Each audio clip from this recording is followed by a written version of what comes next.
带观众朋友来看国际新闻，讲到南韩最近是无平静。拜四暗头啊，伫京畿道有嫌犯塞车去弄地铁站外口的进行道，国去百货公司内面乱抬乱扑，造成14人受伤。目前警方也正在调查这个案情。即马伫网络顶头有真侪风声报影，讲要杀人犯案，民众是真惊惊。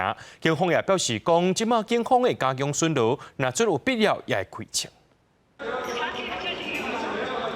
京畿道城南市一间百货公司，涂骹是规个拢火，互人看了是真惊。拜四晚嘛，才发生恐怖的随机杀人案。一个22岁查甫人，乘赛车去往地铁苏显站外口进行道的人，出来走入去 AK 百货公司，举刀啊乌白扑，造成14个人受伤，其中12个人伤势是真严重。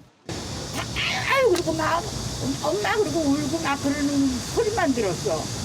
그래가지고서 내가 있다가 그랬더니 어떤 사람이 올라오더니 큰일 났다고 아래서 지금 저는 어떤 남자가 막 찔러서 지금 난리가 났다고 그래. 그래서 내가 무서워서 도망갔어. 嫌犯去用掠起来了后，是连话拢讲袂清楚。伊讲有人咧甲跟踪，而且想要甲抬，也佫讲长期有不明的组织，请伊去抬人。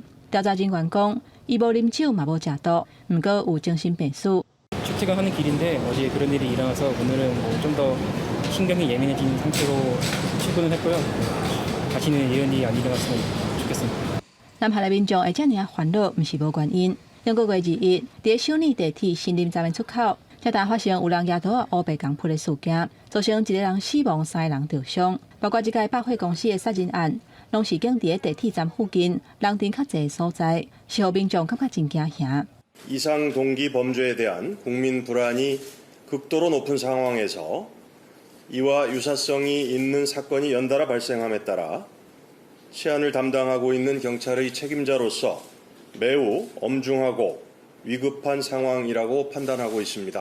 伫网络顶端，甚至开始流传所谓杀人预告。警察厅表示，会依法甲可疑的人士、甲持有武器的人查落临检，嘛要求警方伫适当的时机使用枪或者是电击枪，一定要阻挡类似的案件搁一届发生。国视新闻张如平编译。